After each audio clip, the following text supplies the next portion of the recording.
Look guys, we're already living in a metaverse. Look, you can argue that the Matrix is different from the metaverse, right? I mean, the first one is a movie, metaverse can be real, you already have VR chat, you already have virtual reality. So the Matrix is kinda futuristic and dystopian, okay? Now look, the Matrix is a movie, and the metaverse is something you experience yourself, yeah? So what's the difference? Now look, some may say you need to be plugged into the matrix to experience it. So you need to be plugged in to experience the alternate reality that is the matrix. Okay? Yeah? Look, and others may say that there is none. There's not a difference between the matrix and the metaverse, for you're in both in some virtual reality, in an alternate reality, which you are not actually in with your body. Your soul is merely being manipulated by it. Okay? But look, let's take the stance that the metaverse is different from the Matrix. Because you don't physically need to be plugged in to the Matrix, or into the metaverse. Okay? But you put on the goggles, the Oculus goggles. I don't know, man. The Oculus goggles, which you can remove if you want to. It's not like you're plugged in with a fucking stick sticking in the back of your head. No, you actually have goggles on, which you can put off if you want to. Um, but then, I mean, it's not so hard to imagine a future where these goggles aren't even necessary to experience the metaverse or an alternate reality. I come to think of the Neuralink, which with Elon Musk and stuff, which um, it can track your brain activity, and I mean, it's not a far stretch to say that it will in it will manipulate it as well in the future. Come on, it definitely can happen. I'm not saying it. Maybe I shouldn't say it will happen, but the possibility is there. Okay. Um, Now this is the actual point of the video I'm trying to make.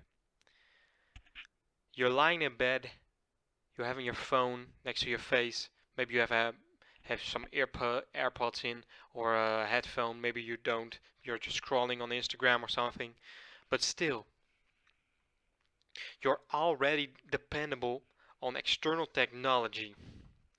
Look, to experience an alternate reality. This external technology which we use to satisfy our internal desires. I mean, we sit in bed, we lie in bed, our faces are glued to these bright screens. It's not good. Your sleep gets shit. Everyone knows that shit. I'm not gonna preach to you guys, but I mean, we don't really know why. Why are we glued to the screen in bed? I mean, dopamine, your brain, your monkey brain, your lizard brain, I don't know, man. Why are we doing this? And the next hour, you probably don't even remember what the fuck you were watching just a second ago, an hour ago then. Everywhere you go, people are living in their phone. Our world has already become an alternate reality in itself, without even the need of goggles. Everywhere you go, on the train, in school, on your work, everywhere. People are staring at their screens, at their phones, living in some other thing, in an app, in a game, in a workplace, in another environment. People are constantly checking their phone, but why? when people come home from work, school, things they do not actually want to do or didn't want to do because they did them already, they distract themselves with TV, which used to be the most common form of this escapism, distracting yourself from reality. But now, I'm gonna say, video games have really taken the lead in this department from escapism. I mean, I definitely have played a lot of video games. Um, I'm not playing as much anymore because I'm thinking more and more about it. But still, I've had those times where you come home from school, come home from work, it's late, you're fucking your head, you're frustrated, you're fucked in the head. You think, fuck this shit. I'm gonna play until 4 a.m. in maybe until the morning, playing dumb video games with turning your head off while turning your head off. So um, this escapism already is a metaverse. It's a metaverse inside your screen, inside my screen, inside everyone's screen. In our Western society, maybe even the whole world, almost everyone has a screen in their lives. And we can't live without it. That's the strange part. We can't separate them. I mean, you can, but you really can't. Yeah, I mean, you get work on your phone, you got friends, contacts. Everything is being intertwined with each other, so you can't pull out without being an outcast or being oppressed in a way.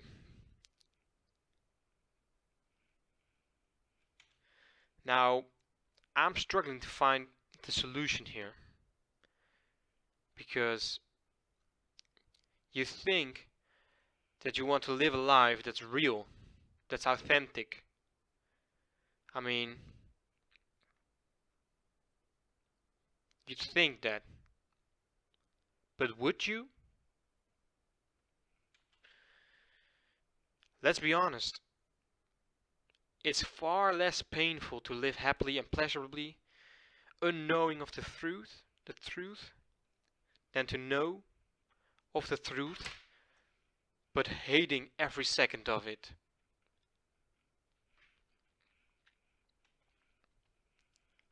So maybe the answer lies somewhere in between the truth and untruth.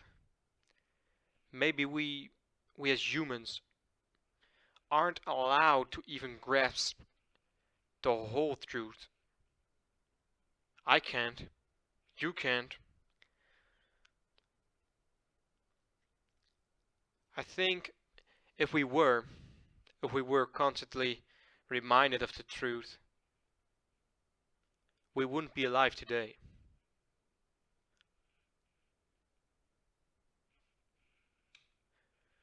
We're powerless. We're insignificant. We're insignificant in this grand scheme of things. But still, we keep going on. We keep pushing forward. So why is that? I mean, maybe this all sounds a bit depressing, but maybe I'm a bit depressed. I mean, but I see this as a good thing. This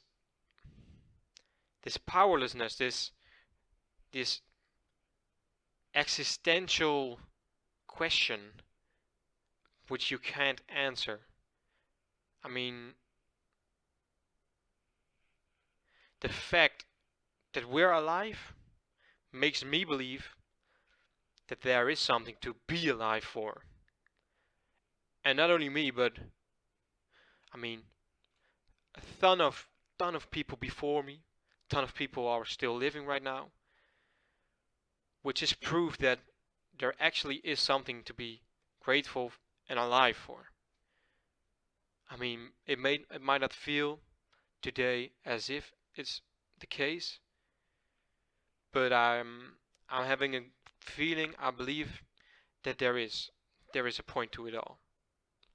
And I'm not trying to tell you it's religion. I'm not trying to tell you it's atheism, it's science. I don't know, man. I'm not just saying there is something to it. And I guess we'll just have to see where it will go. So if there's anything I'd like to give you, it would be courage. You can do this. We all need to think about what's really important to us and make those difficult decisions.